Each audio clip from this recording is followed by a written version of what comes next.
제16회 장애인 직업재활의 날을 맞아 기자회견을 개최하게 되었습니다. 오늘 기자회견을 위해 한국장애인 직업재활시설협회 이상원 회장님, 이원기 수석부회장님, 이민규 부회장님 참석하셨습니다. 먼저 한국장애인 직업재활시설협회 이상원 협회장님께서 기자회견문을 낭독하시겠습니다. 일이 없으면 삶도 없다를 슬로건으로 2009년 10월 30일 제1회 장애인 직업재활의 날 기념식이 개최된 이후 매년 10월 30일마다 직업재활의 날 기념식을 통해 장애인 일자리 및 직업재활의 의미와 중요성을 되새기고 중증장애인 생산품 우선구매 제도의 확대 필요성을 알리고 있습니다. 올해도 바로 내일 10월 30일에 제16회 직업재활의 날 기념식이 국회의사당 의원회관 대회의실에서 열립니다. 제16회 장애인 직업재활의 날 기념식은 그동안 장애인 직업재활 발전에 기여한 직업재활시설 이용장애인, 종사자 및 관계자에 대한 유공자 표창, 제8회 직업재활시설 근로체험 수기 그림 공모 결과에 대한 시상 및 대상자 수상자의 수기 발표와 근로체험 그림 전시회 등으로 진행됩니다. 장애인 직업재활시설은 약 40여 년 전 장애인 복지가 단순히 시혜 보호에만 머물러 있던 시절부터 지금까지 중증 장애인에게 일자리와 사회 참여 기회를 제공하는 기관으로 중요한 역할을 수행해 왔습니다. 2020년 말 기준으로 전국 792개의 직업재활시설에서 28,109명의 장애인들이 직업훈련을 받고 근로하고 있으며 이 중 중증장애인이 92.4%, 발달장애인이 82.6%입니다. 2023년 하반기 장애인 경제활동 실태조사에 따르면 장애인의 경제활동 참가율은 35.4%로 전체 인구 64.7%의 절반 정도이며 중증장애인은 22.3%로 3분의 1 수준에 불과합니다.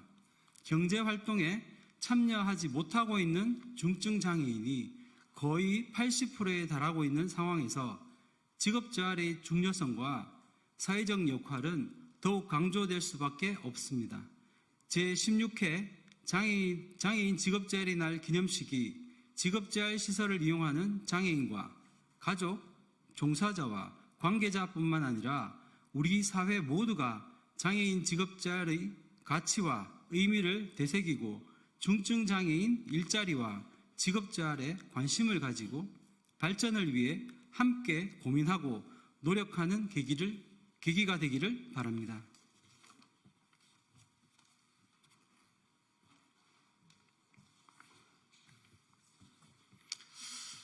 자, 안녕하십니까. 한국장애인직업재활시설협회 수석부회장을 맡고 있는 장애인직업재활시설 보람근로원의 이원기 원장입니다. 자, 중증장애인의 일자리와 소득, 자립생활을 보장하기 위해서는 직업재활 현장의 노력뿐만 아니라 정책적, 제도적 뒷받침이 필요합니다. 중증장애인 생산품 우선구매 제도는 경쟁 고용이 어려운 중증 장애인들을 고용하는 직업재활시설 등의 생산품에 대한 우선 구매를 지원함으로써 중증 장애인의 고용과 소득 및 자립생활을 보장하기 위한 제도입니다. 중증 장애인 생산품 우선 구매 특별법에 따라 정부, 지자체, 공공기관 등은 총 구매액의 1% 이상을 중증 장애인 생산품으로 구매해야 하며 이에 미달할 경우 시정을 요구할 수 있습니다. 지난해 김혜지 국회의원이 대표 발의한 중증장애인 생산품 우선구매 특별법 개정안이 대안으로 조정되어 통과가 되었고 중증장애인 생산품 우선구매 비율을 2% 범위 내에서 정할 수 있도록 상향하였습니다. 그러나 2023년 중증장애인 생산품 우선구매 대상기관 1,040개 중 455개소는 1%도 구매하지 않은 것으로 나타났으며 2016년부터 2023년까지 법정 비율 1%를 미준수한 기관이 174곳에 이르고 있습니다. 심지어 중증장애인 생산품을 일체 구입하지 않은 기관들도 있습니다. 중증장애인 생산품 우선구매 비율이 상향하는 법 개정 못지않게 실질적으로 우선구매를 촉진하는 제도 마련도 매우 중요합니다.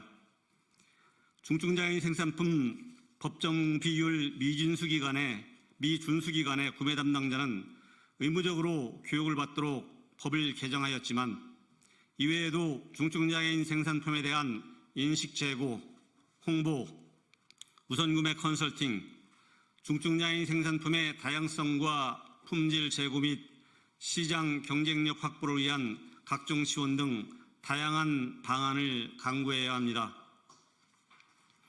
2023년 중증장애인 생산품 우선구매 비율은 1.07%였으며 생산시설에 고용된 장애인은 약 15,000명으로 이 중 90% 이상이 중증장애인입니다. 중증장애인 생산품 우선구매 2%를 달성하게 된다면 신규로 만여 명의 중증장애인 일자리를 창출할 수 있고 생산시설에 근무하고 있는 중증장애인의 안정적인 고용 유지와 소득, 환경 개선을 기대할 수 있을 것입니다. 감사합니다.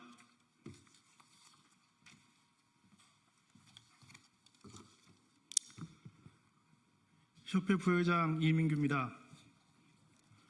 중증장애인 일자리와 소득 보장을 위해 아직 풀어야 될 과제들이 많이 남아 있습니다. 무엇보다도 더 많은 중증장애인들이 안정적으로 직업훈련과 근로에 참여할 수 있는 기회를 확대하고 여건을 만들어야 합니다. 중증장애인들이 안정적인 직업훈련 참여와 고용 전환, 고용 유지와 소득 보장을 위해 보충급여와 같은 법적, 제도적 근거를 마련하기 위해 범정부적 차원에서 적극 나서야 할 것입니다. 지난 21대 국회에 이어 이번 22대 국회에서도 김혜지 국회의원은 최저임금 적용 제외를 폐지하고 최저임금 지급을 위해 임금의 일부를 국가가 지급함으로써 중증장애인의 고용과 임금을 보장하기 위한 최저임금법, 장애인 고용 촉진 및 직업재활법 개정안을 발의하였습니다.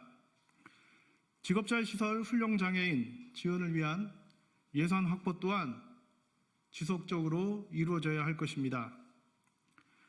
이러한 노력이 법안 통과와 예산 마련이라는 실질적인 결실을 이루고 중증장애인들이 마음껏 일하고 소득을 보장받고 삶의 주인으로 당당하게 행복한 삶을 살아갈 수 있도록 정부의 적극적인 지원을 촉구합니다. 감사합니다.